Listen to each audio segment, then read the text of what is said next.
Hello guys, welcome back to my channel sweet Shweta.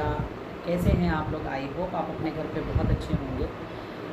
जैसे कि आज मेरा टॉपिक है आरबीआई की क्रेडिट पॉलिसी। तो आज हम जानेंगे कि आरबीआई की क्रेडिट पॉलिसी क्या आई है और क्या इस पे फैसला लिया गया है। सबसे पहले जैसे कि मैं आपको बता दूं कि आरबीआई की जो मॉनेटरी पॉलिसी है, जिसे क्रेडिट पॉलिसी भी बोला जाता है, उसकी जो मॉनेटरी पॉलिसी की जो मीटिंग थी कंटिन्यू 2 दिन से चल रही थी। 4 अक्टूबर से वो पॉलिसी की मीटिंग शुरू थी, जिसे आज आरबीआई के जो गवर्नर हैं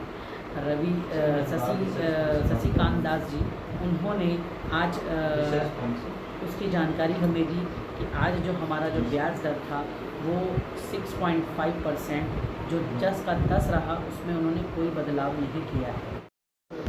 सबसे अच्छी बात यह है कि हमारी जो ईएमआई जो होती है उसमें कोई भी उसके परसेंटेज में कोई बढ़ोतरी नहीं होगी। मतलब जो आरबीआई की जो क्रेडिट पॉलिसी आती है, जो मॉनेटरी पॉलिसी आती है, उसका सीधा असर जो होता है हमारी ईएमआई जो होती है, जैसे कि होम लोन्स, कार, व्हीकल्स, जो भी लोन्स होते हैं उसकी ईएमआई में कोई भी बढ़ोतरी नहीं होगी। जो परसेंटेज है वो सेम का सेम है। अब मैं आपके सामने ये बताना चाहूँगी कि आरबीआई ने 6 बार में 2.5% जो है अपना रेपो रेट परसेंटेज बढ़ाया है। अगर मैं वित्तीय वर्ष की अगर बात करूँ तो 2022 से लेकर अभी तक लास्ट जो फरवरी, मतलब 2023 के फरवरी में लास्ट जो उन्होंने 6.5 जो परसेंटेज लगाया, उसके बाद उन्होंने कोई बदलाव नहीं किया है। अब मैं आपके सामने ये बताऊंगी कि लास्ट जो 2022 से लेकर अभी तक उन्होंने जो 6 बार उन्होंने चेंज किया, वो कैसे चेंज किया उन्होंने।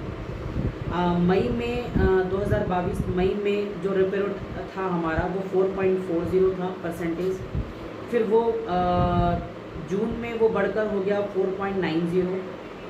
फिर वो अगस्त में बढ़कर हो गया 5.40 परसेंटेज।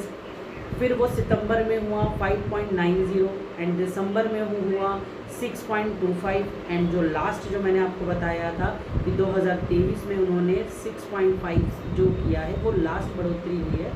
इस तरह 6 बार उन्होंने इसको बढ़ाकर 2.5 परसेंटेज बढ़ा चुकी है आरबीआई ऑलरेडी, और अभी तक जैसा है वैसा ही चला आ रहा है, उसमें कोई बदलाव उन्होंने नहीं किया है।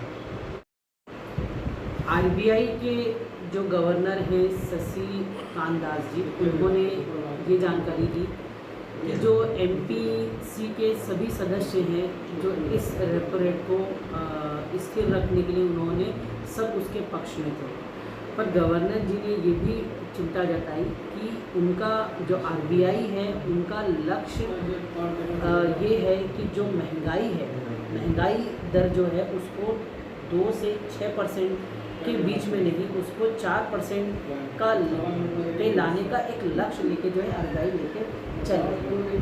तो इस तरह जो है आज जो मीटिंग्स आई उसमें काफ़ी ज़्यादा फैसले रहे हैं।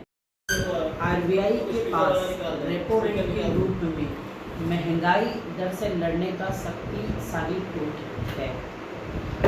जब महंगाई बढ़ती है तो आरबीआई रेपो रेट का जो रेट होता है परसेंटेज बढ़ा देती है, जिससे इकोनॉमी रेपो रेट के बढ़ाने से इकोनॉमी में मनी फ्लो जो है उसे कम करने की कोशिश करती है। जब महंगाई बढ़ती है तो आरबीआई रेपो रेट बढ़ा देती है, जिससे इकोनॉमी में मनी फ्लो कम करने की कोशिश करती है। जब रेपो रेट बढ़ता है तो बैंकों को आरबीआई से जो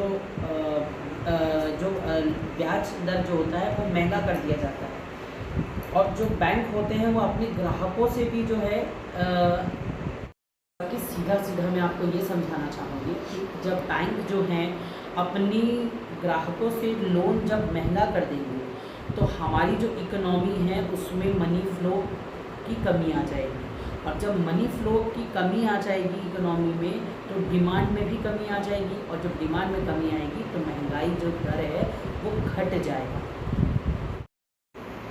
इसी तरह जब इकोनॉमी बुरे दौर पर गुजरती है तो उसे रिकवर करने के लिए मनी फ्लो को बढ़ाया जाता है, और वो मनी फ्लो बढ़ाने के लिए आरबीआई जो है अपने रेपो रेट को कम कर देती है, ताकि जो बैंकों को आरबीआई से मिलने वाला जो कर्ज होता है वो सस्ता हो जाता है, और वही चीज़ जब बैंकों को सस्ता हो जाता है तो बैंक्स भी अपने जो ग्राहक हैं उनको भी सस्ता लोन प्रोवाइड कराते हैं। जो मैं आपको समझाना चाह रही हूँ वो चीज़ आपको समझ आई होगी कि आज जो 6 अक्टूबर है और जो आज रेपो रेट आया है उससे जो बदलाव नहीं हुआ है, इससे ये चीज़ हुई है कि एक आम पब्लिक के लिए किस चीज़ की राहत मिली है।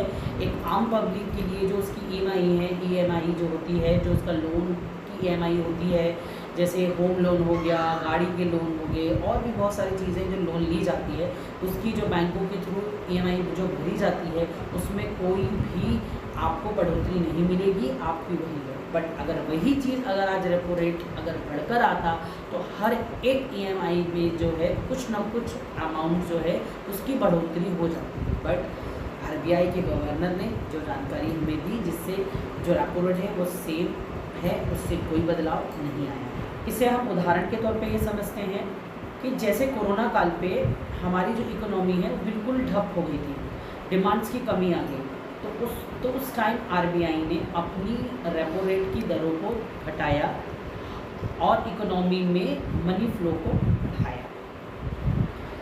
आई होप मैं आपको जो चीज़ समझाना चाह रही हूँ आप समझ पाए होंगे। तो क्लियर।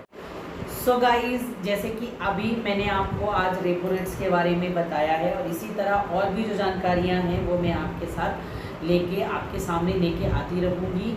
सो आपको मेरा वीडियो अच्छा लगा होगा तो उसे लाइक करिएगा, शेयर करिए, और जिन लोगों ने मुझे अभी तक सब्सक्राइब नहीं किया है सो प्लीज़ जाके मुझे सब्सक्राइब कीजिए, और इसी तरह मेरे वीडियो को प्यार देते रहिए। Good bye, Ram Ram.